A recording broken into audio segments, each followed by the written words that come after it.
네, 안녕하세요. 김우탁 노무사입니다. 자, 이번에는 이제 40번째 강의로 와가지고요. 2007년 2번 문제에 대해서 제가 해설을 드릴 건데, 자, 이거는 그 내용 자체는 외견상 어렵지 않습니다. 보시게 되면 처음으로 파트타임 모형이 07년, 그러니까 16년 전에 출제가 됐는데, 보시면 법정 근로시간 이하다라고 해서 법정 근로시간을 체크해 주셔야 되고, 노동시간을 제공하는 자를 적극 채용해서 시간제 근로자를 위한 고용시장이 발전한다.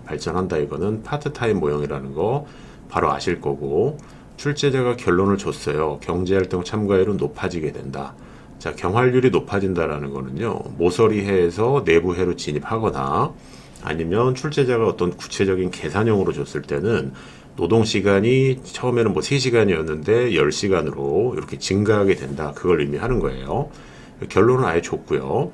그리고 무차별 곡선과 예산선을 이용해서 설명하시오 해서 소득 여가 모형을 제시를 하고 있어요. 자, 그런데 이게 2011년, 2013년에 계속해서 출제가 됐는데 그때는 배점이 크지 않았거든요. 10점, 15점이었는데 이 2007년에는 25점으로 냈어요. 그러면 본능적으로 좀 그래프 하나 가지고는 좀 썰렁할 것이다. 물론 하나만 그리셔도 사실 상관없어요. 분량에 대한 압박은 안 가지셔도 되는데 그래도 이제 어느 정도 연습을 하셨으면 2개 그려주시는 게 더 좋을 것 같아요. 그럼 이거에 대한 이제 해설을 제가 드리면서 좀 주의하실 거를 말씀드릴게요. 자, 보시면 126선 30번에 제가 실어놨고요. 이 문제는 그대로 여기 실어놨고 말씀드린 대로 11년, 13년 이렇게 출제가 되어 있는 상황이에요.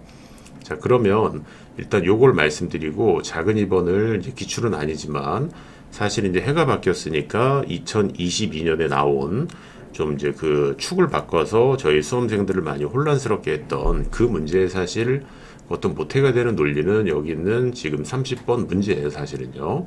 왜 그런지는 이제 좀 이따 말씀드리기로 하고. 자, 보시게 되면은 그 수험생분들이 모르시는 내용은 아니에요. 이 총 가용 시간이 노동과 여가로 분배가 되고 양변에 W를 곱하면은 WT, WL, WA가 돼요. 자, 이랬을 때 여기 L이라는 변수 있죠. 자, 요게 그 L 변수로 취급을 하게 되면은 요 기울기가 W로 이렇게 올라가는 거거든요. 그래서 이 부분을 올해 이제 출제를 했었던 거예요. 자, 그리고 노동 공급은요, MRSAM, 영원한 우리의 이제 A급인 한계 대체율로 결정이 된다. 요렇게 해서 25점 배점이니까 이 문제에 한해서는 이거를 개괄적으로 적어주시는 게 좋고요. 그러니까 수험적인 입장에서요. 그리고 효용극 대화 조건은 MRSAM은 MUM분의 MUA 해서 추후 계산형으로 나왔고 그 여가의 상대 가격인 정확하게는 1분의 W가 성립할 때 이만큼의 근로시간, 이만큼의 여가시간을 분배한다라는 거예요. 자, 그랬을 때 이렇게 그래프 하나 그려주시면 하나 들어가고요. 그 다음에 이제 출제자가 강한 배점으로 원하는 그래프는 당연히 요걸 거예요. 자, 이거를 그 답을 쓰실 때는요, 요 MA 평면상에서 정확하게는 그 시간제 근로가 없을 때는 예산선이 여기 지금 마우스 움직이는 거 보시면 F, C, A1, H 이렇게 해서 꺾이는 예산선이 나와요. 그래서 선택은 이 위에서 해야 되기 때문에 지금 보시면 여기 있는 C를 선택해서 여기 보시면 1주 40시간이라고 하는 법정 근로시간보다는 아예 그냥 모서리로 들어가 버리는 게 낫다 이거예요.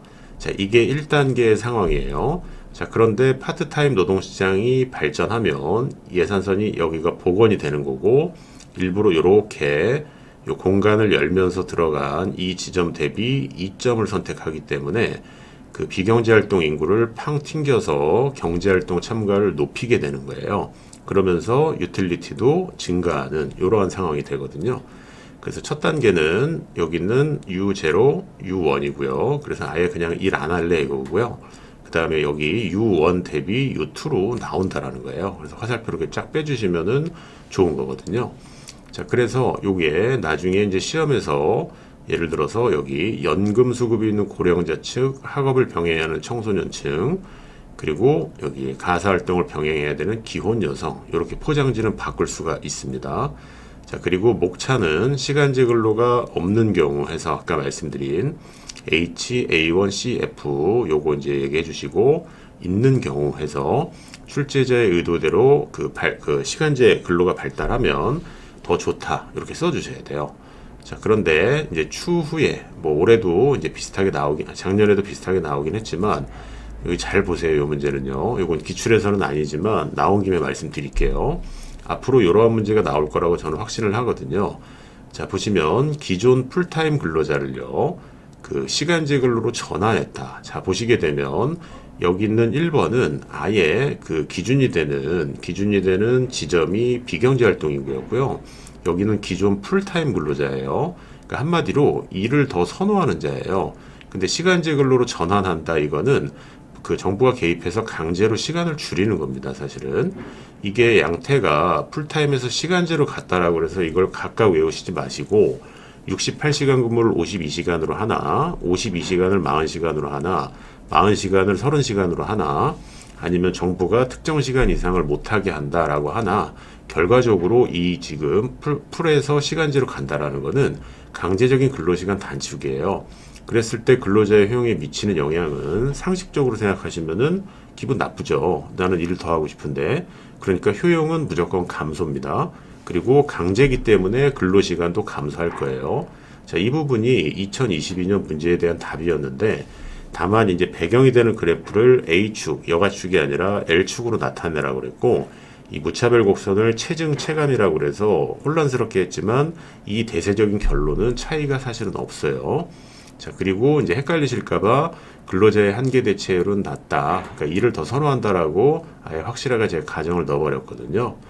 자, 그러면 이거에 대한 해설은 그래프를 한번 말씀을 드릴게요.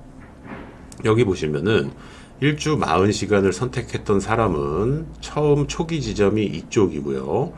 무차별 곡선이 지금 완만한 형태로 이렇게 들어가 있어요. 자, 그런데 여기 있는 40시간을 파트타임만 해. 그렇게 얘기하면은 이렇게 무차별 곡선을 그려주시면서 효용이 감소하고요. 근로시간도 단축되는 여가가 증가하니까 이러한 효과가 나타납니다. 그래서 이 부분은 지금 작년에도 출제가 됐고요.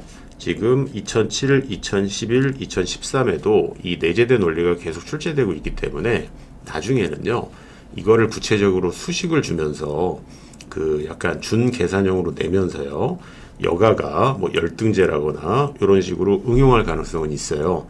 하지만 그 내재된 원리는 언제나 똑같다라는 것을 좀 기억을 하시고 기출문제 2007년 요 문제 더하기 이 그래프도 좀 눈여겨보실 필요가 있습니다.